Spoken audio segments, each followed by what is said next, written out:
नमस्कार, मैं प्रशांत और आप देख रहे हैं देश न्यूज। देखिए 2024 के लोकसभा चुनाव संपन्न हो गए हैं। एनडीए गठबंधन को सरकार बनाने के लिए मैंडेट भी मिल चुकी है, लेकिन बीजेपी को पूर्ण बहुमत नहीं मिला। इसको ध्यान में रखते हुए इंडी गठबंधन भी अब रेस में है कि किसी प्रकार से सरकार बना लिया जाए। इसको लेकर लगातार जो क्षेत्रीय पार्टियां एनडीए गठबंधन के अंदर बेहतर परफॉर्म की है, उनको संपर्क में ले रही है इंडी गठबंधन, और उसके बाद वो चाहती है कि बीजेपी के साथ उनका रिश्ता खराब हो और इंडी गठबंधन में आने के बाद उनका सरकार बन जाए।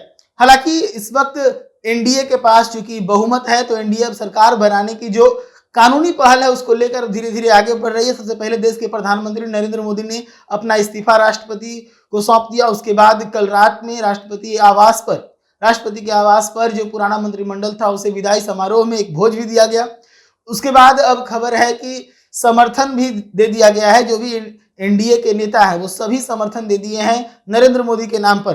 कुछ जो क्षेत्रीय दल है उन लोगों ने अपने कुछ शर्त भी रखे हैं, लेकिन बिहार के मुख्यमंत्री नीतीश कुमार के बारे में बड़ी खबर है कि बिना शर्त के ही इस बार देश के प्रधानमंत्री नरेंद्र मोदी के नाम पर अपना समर्थन दिए हैं। मैं आपको बता दूं कि अब एनडीए आगे बढ़ रही है और ऐसे में खबर है 8 जून को देश के प्रधानमंत्री नरेंद्र मोदी का शपथ ग्रहण होगा।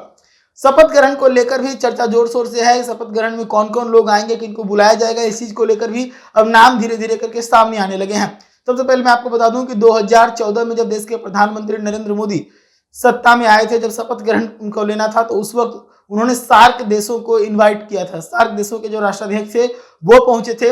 उसके बाद जब 2019 में शपथ ग्रहण हो रहा था देश के प्रधानमंत्री मोदी का, उस दरमियान बिम्स्टेक के सदस्य यहां पर आए थे। बिम्स्टेक एक संगठन है जो बंगाल की खाड़ी के आसपास के देशों को जोड़कर बनाया गया था। उसके बाद अब जब तीसरी बार शपथ ग्रहण है देश के प्रधानमंत्री नरेंद्र मोदी का, तो इस बार नरेंद्र मोदी ने अपने पड़ोसियों को बुलाना उचित समझा है। मैं आपको बता दूं कि इस बार नरेंद्र मोदी के शपथ ग्रहण में श्रीलंका, बांग्लादेश, नेपाल, भूटान और मॉरिशस समेत तकरीबन 5 देशों के राष्ट्राध्यक्ष शामिल होंगे। इसको लेकर कवायद शुरू हो गई है और श्रीलंका के राष्ट्रपति यहां पर आ रहे हैं। इस चीज को लेकर श्रीलंका के मीडिया हाउस के द्वारा इस चीज को कंफर्म भी किया गया है। बताया गया था कि श्रीलंका के राष्ट्रपति ने नरेंद्र मोदी को फोन पर बधाई दी और उसी दरमियान नरेंद्र मोदी ने उन्हें आने का न्योता भी दिया। श्रीलंका के राष्ट्रपति के साथ साथ रूस के राष्ट्रपति व्लादिमीर पुतिन, तो वही अमेरिका के राष्ट्रपति जो बाइडेन ने भी नरेंद्र मोदी को फोन कर उनकी जीत पर उन्हें बधाई दी। इसके साथ मैं आपको विस्तार से बताता हूं कि किन किन देशों के राष्ट्राध्यक्ष जो है इस बार देश के प्रधानमंत्री नरेंद्र मोदी के शपथ ग्रहण में आने वाले हैं। तो सबसे पहले मैं बात करूं श्रीलंका के, तो श्रीलंका के राष्ट्रपति विक्रम राणासिंघे वो आ रहे हैं। बांग्लादेश की प्रधानमंत्री शेख हसीना आ रही है।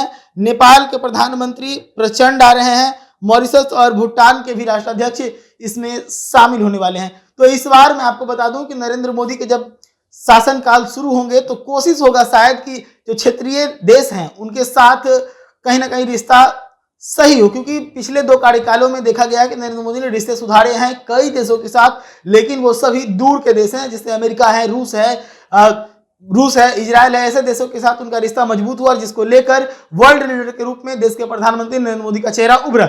अब नरेंद्र मोदी चाहते हैं कि अपने पड़ोसियों के साथ भी रिश्ते मजबूत किया जाए। शायद इसी सोच के साथ इस बार पड़ोसियों को इन्वाइट किया जा रहा है। ऐसी तमाम खबरों के लिए जुड़े रहिएगा देश न्यूज के साथ। धन्यवाद।